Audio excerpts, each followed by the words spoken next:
যে যেমন ভাবে সত্য তেমন হয় না। সত্য হয়, সত্য সত্যের পথে চলে, এবং সত্যের একটা রিসোর্স থাকে, একটা রেফারেন্স থাকে, এবং একটা ভান্ডার থাকে। সত্যের ভান্ডার থেকে সত্যকে জানতে হবে।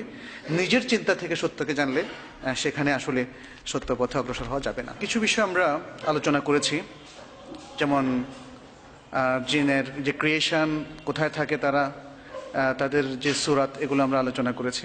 জিনে ধরার বিষয়টা আছে আমাদের সামনে, মানে ভূতে ধরা যেটাকে আমরা বলি।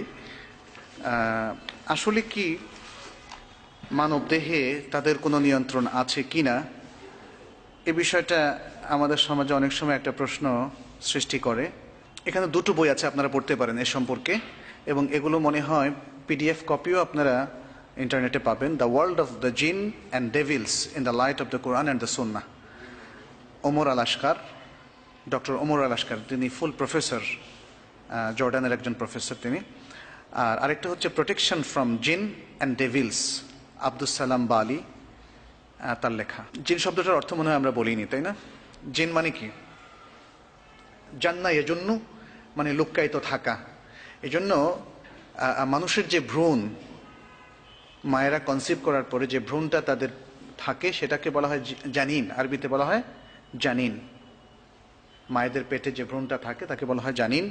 আর জিন আর জানিন এক জিনিস নয়। জিন হচ্ছে এটা একটা প্রজাতি, যেটা যেটা আল্লাহ তাআলা এই পৃথিবীতে যে দুটো প্রজাতি সৃষ্টি করেছেন, যাদেরকে তিনি শরিয়ত দিয়েছেন, বিধান দিয়েছেন মানার জন্যে, সেই দুটো মধ্যে একটা হচ্ছে জিন, একটা হচ্ছে ইনসান বা মানুষ। আমরা এই আয়াতগুলো আপনাদেরকে পড়ে শুনিয়েছি এর আগে। জিনদের মধ্যে বিশ্বাসীও আছে, অবিশ্বাসীও আছে। যেটা তারা বলেছে সূরা জিনের মধ্যে, ওয়া আন্না মিন্নাল মুসলিমুন, আমাদের মধ্যে আছে মুসলিম, ওয়া মিন্নাল কাসিতুন, এবং আমাদের মধ্যে আছে সীমালঙ্ঘনকারী।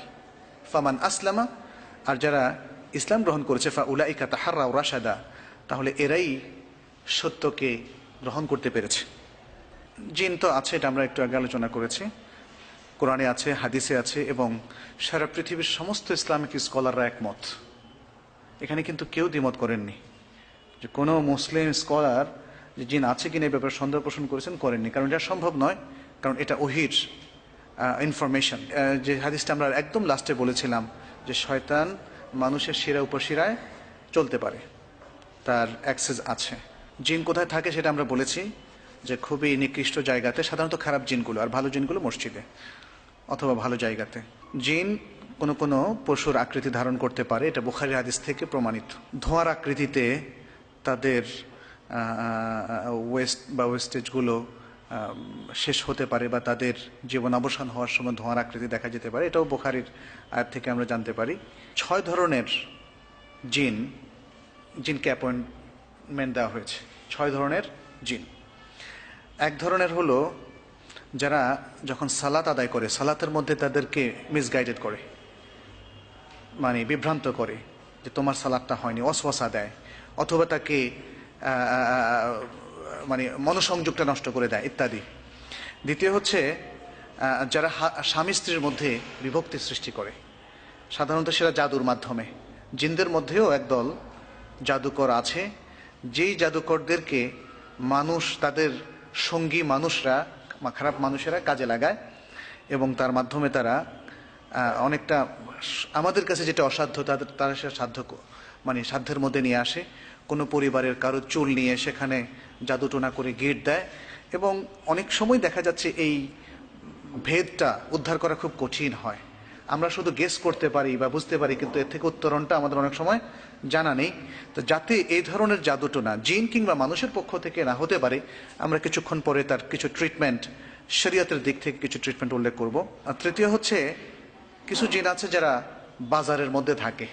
একটা হাদিসে এসছে যে তুমি সাধারণত হাটের কথা, মানে আজকালকার বাজার তো সারাক্ষণই মানুষ থাকে, কিন্তু যে বাজারগুলোতে সাধারণত বসে, হাটের মতো বসে, সেখানের ক্ষেত্রে বলা হচ্ছে যে তুমি প্রথম ব্যক্তি ঢুকো না সেখানে।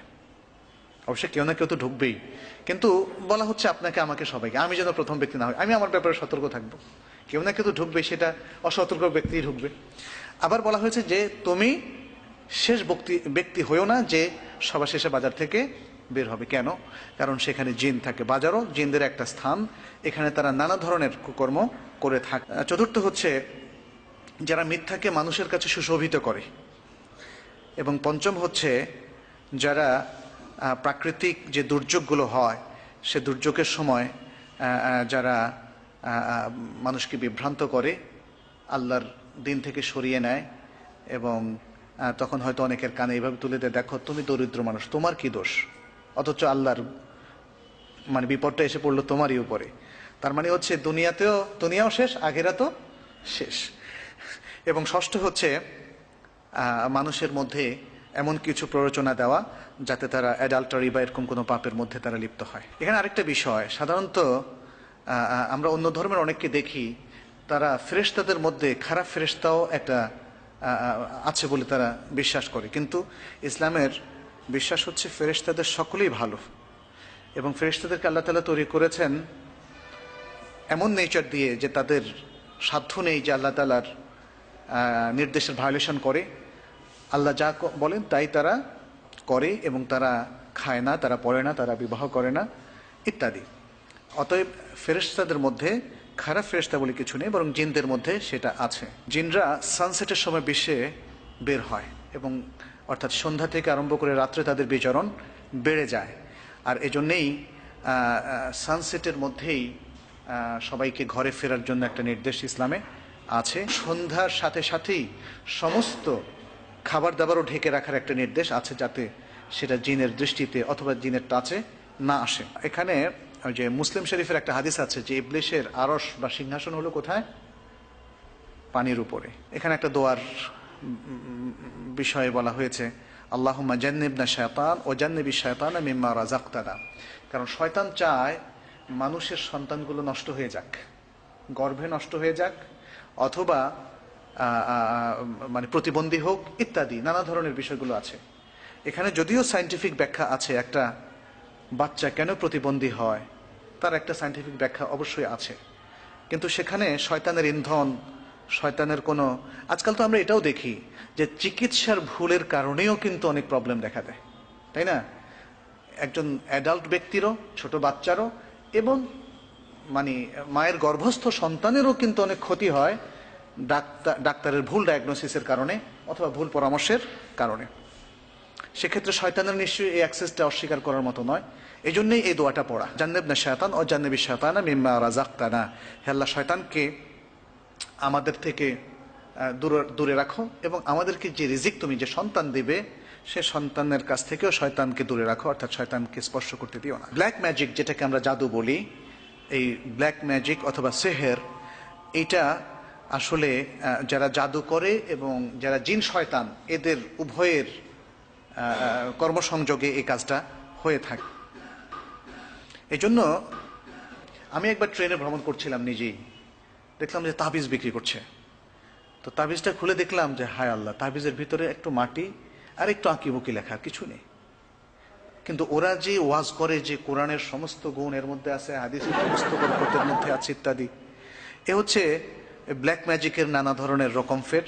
সেখানে অনেক সময় কুফরি কথাও থাকে, সেখানে অনেক সময় শয়তান জিনের কাজ। তো এগুলো ব্ল্যাক ম্যাজিক কিন্তু ভালো কোনো জিনের কাজ নয়, যেমন ভালো কোনো মানুষেরও কাজ নয়।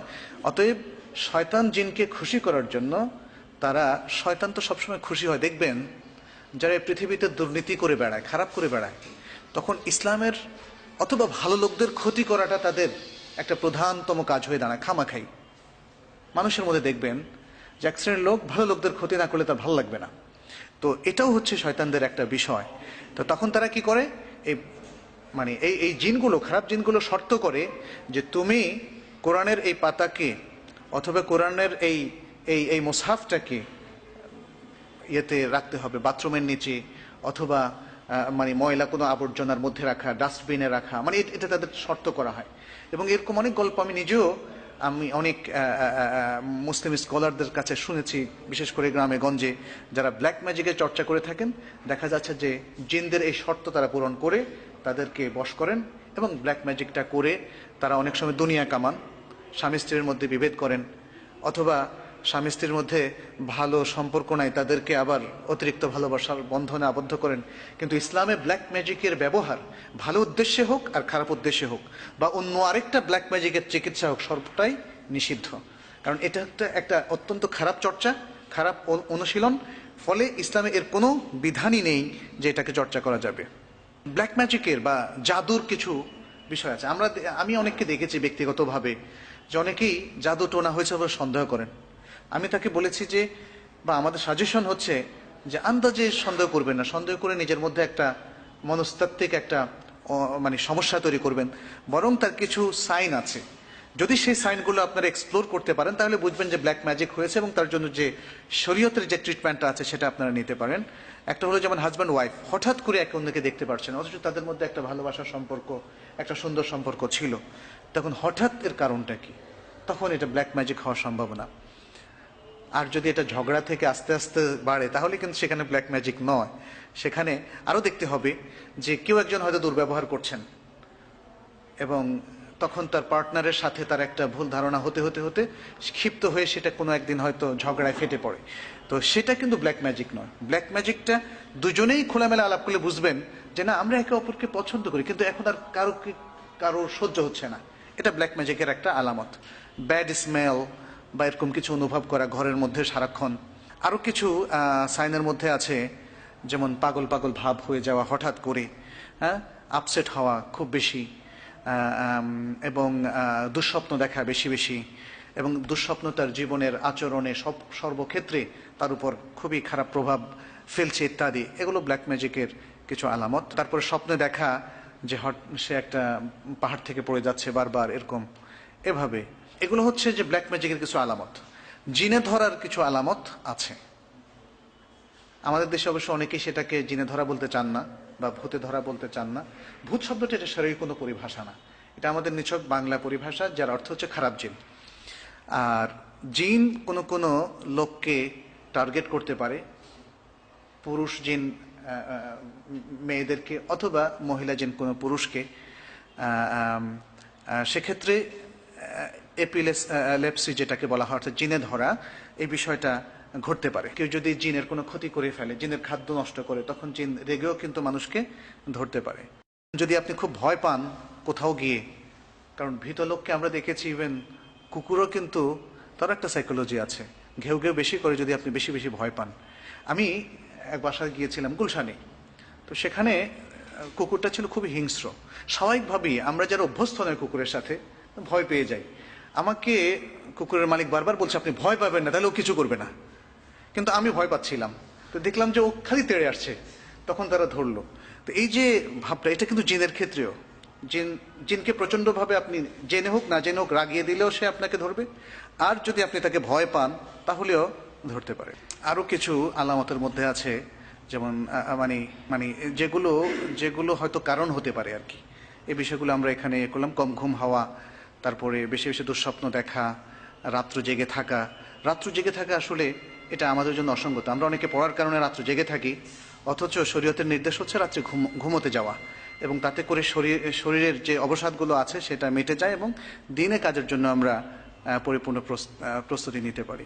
যেটাকে আমরা ব্ল্যাক ম্যাজিকের কথা বলছি, এর মধ্যে সূরা ইব্রাহিম থেকে 42 থেকে 52 নম্বর আয়াত পাঠ করা, সূরা মুমিনুনের 97 থেকে 118 নম্বর আয়াত, সূরা ফালাক, সূরা নাস, তারপরে আপনার হাতের তালু যেই রোগী আছে, রোগীর চোখের সামনে আপনি ধরবেন। তার মধ্যে মানে এটা ধরার উদ্দেশ্য হচ্ছে আসলে চিকিৎসামূলক।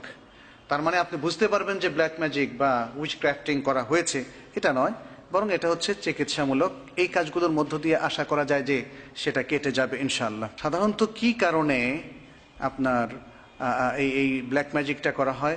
স্বামী স্ত্রীর মধ্যে, যেটা আমরা একটু আগেও বলেছি, সেপারেশনের জন্যে, এবং তাদের মধ্যে অতিরিক্ত ভালোবাসা তৈরি করার জন্য, অথবা তাদের মধ্যে অতিরিক্ত ভালোবাসা তৈরি হয়ে গিয়েছে, অর্থাৎ কেউ তৈরি করে দিয়েছেন ব্ল্যাক ম্যাজিকের মাধ্যমে, অথবা তাদের মধ্যে সেপারেশন এসে গিয়েছে, একে অন্যকে দেখতে পাচ্ছেন না ইত্যাদি। অতিরিক্ত চিন্তা শক্তি এবং ইলুশন, ভ্রম হচ্ছে তাদের বারবার ইত্যাদি। খুব বেশি তারা অলসতা ফিল করছেন, এবং হঠাৎ করে কোনো যৌক্তিক কারণ ছাড়াই তারা যদি প্যারালাইজড হয়ে যান ইত্যাদি, এবং দীর্ঘদিন ধরে কোনো কারণ ছাড়াই কারো বিবাহ হচ্ছে না। এগুলো হচ্ছে আপনার প্রমাণ। কিউর করার জন্য আমরা কি করতে পারি? প্রথম কথা হচ্ছে যে এই ব্ল্যাক ম্যাজিকের সূত্র যদি আবিষ্কার করা যায়, তাহলে সেটাকে নষ্ট করে ফেলাটা হচ্ছে সবচেয়ে বড় চিকিৎসা। সেটা এখানে বলা হচ্ছে removing all amulets and prohibited things from the house and repent to Allah। যত কিছু আছে, কারণ সাধারণত জাদুর এই উপকরণগুলো মানুষ ঘরে ঢুকিয়ে দিয়ে যায়, সেগুলো যদি পরিবর্তন করে ফেলা যায় এবং আল্লাহর কাছে ফিরে আসা ওযু করার মাধ্যমে, সালাত আদায় করার মাধ্যমে, তাহলে এটা হতে পারে। আর স্পেশাল একটা ট্রিটমেন্ট আছে, যদি কেউ বিশ্বাস করে যে তাকে জাদু করা হয়েছে, তখন তিনি 7টা বড়ই পাতা নেবেন এবং সেটাকে পিষে একটা এক বল পানির মধ্যে সেটাকে রাখবেন। তারপরে সেখানে বেশ কিছু ভার্স তিনি পড়বেন, কোরআনের আয়াত, যেমন তার মধ্যে আছে আয়াতুল কুরসি, আল কাফিরুন, সূরা ইখলাস, সূরা ফালাক, সূরা নাস এবং সূরা আরাফের 117 থেকে 122 নম্বর আয়াত, সূরা ইউনুসের 81 থেকে 82 নম্বর আয়াত, সূরা তাহার 69 নম্বর আয়াত। এবং তারপরে যিনি রোগী সেখান থেকে তিনি 1 কোষ পরিমাণ খাবেন এবং তারপরে 7 দিন একাধারে এভাবে করবেন, গোসল করবেন।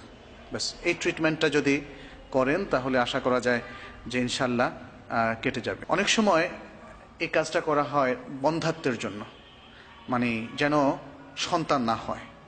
সেক্ষেত্রেও আমরা সেই সেম ট্রিটমেন্টটা আমরা করতে পারি এবং তার কিছু আলামতও এখানে আছে। পিতামাতার নাম উল্লেখ করে অথবা কারো পোশাক নিয়ে কিংবা আরও নানা পদ্ধতিতে এই উইচক্রাফটার অথবা মানে যারা ব্ল্যাক ম্যাজিক করে তাদেরকে চেনা যেতে পারে। একটা লোককে আপনি চেনেন না, কিন্তু আপনার হয়তো একটা জিনিস নিয়ে যাচ্ছে সে, অথবা আপনাকে জিজ্ঞেস করছে, এমন সব ইনফরমেশন যেগুলো দিয়ে ব্ল্যাক ম্যাজিক করা যেতে পারে, তাদেরকে আপনার চিনতে হবে। এখানে আরও কিছু দিক নির্দেশনা আছে, আমরা সেটা সংক্ষেপ করছি। রুকিয়া, আপনি রুকিয়া করার জন্য যেই ট্রিটমেন্টটা আমরা করা যেতে পারে সেটা আমরা এখানে বলছি। 1 নম্বর সূরা ফাতিহা এবং সূরা বাকারার প্রথম 4টি আয়াত, আয়াতুল কুরসি, সূরা বাকারার শেষ আয়াত যেখানে লিল্লাহি মা ফিস সামাওয়াতি দিয়ে শুরু, সূরা আল ইমরানের 18-19 নম্বর আয়াত, সূরা নিসার 110 থেকে 121, সূরা আরাফের 54-55 এবং সূরা আল মুমিনুনের 150 থেকে 118 নম্বর আয়াত, ইয়াসিন 1 থেকে 12 নম্বর আয়াত, আস-সাফফাত 101 থেকে 10 নম্বর আয়াত, গাফির 1 থেকে 3 নম্বর আয়াত। তো এগুলো যারা পড়বেন, যারা পড়তে পারেন না, তারা সিডি চালিয়ে যদি ঘরে বাজান তাহলে আশা করা যায় যে সেই ঘরে কখনোই এই ধরনের সমস্যা দেখা দিবে না। আরেকটা হচ্ছে সূরা বাকারার কথা বলা হয়েছে। প্রতিদিন যে ঘরে সূরা বাকারা তেলাওয়াত করা হবে, চাই তারা নিজেরা করুন অথবা সিডির মাধ্যমে চালিয়ে করা হয়। যেহেতু এখন অনেকেই পারেন না, তাহলে অন্তত সিডির মাধ্যমে যদি চালানো হয় একটু লাউডলি, তাহলে সে ঘরও জিনের আক্রমণ থেকে এবং ব্ল্যাক ম্যাজিকের আক্রমণ থেকে রক্ষা পাবে। আরেকটা ট্রিটমেন্ট আছে, সেটা হচ্ছে আজোয়া খেজুর। আজোয়া খেজুর নাম তো শুনেছেন সবাই। আজোয়া খেজুর যারা প্রতিদিন খাবে, বিজোড় সংখ্যক, কেউ কেউ 7টা বলেছেন, তবে মিনিমাম 1টা করে যদি প্রতিদিন খাওয়া যায় তাহলে তাকে জিন এবং ব্ল্যাক ম্যাজিক কখনো স্পর্শ করবে না। এ হচ্ছে মোটামুটি জিন থেকে বাঁচার ট্রিটমেন্ট। আমরা মোটামুটি এখানেই শেষ করছি। হাদা ওয়া সাল্লাল্লাহু আলা নবিয়িনা মুহাম্মদ ওয়া আলা আলিহি ওয়া সাহবিহি আজমাইন।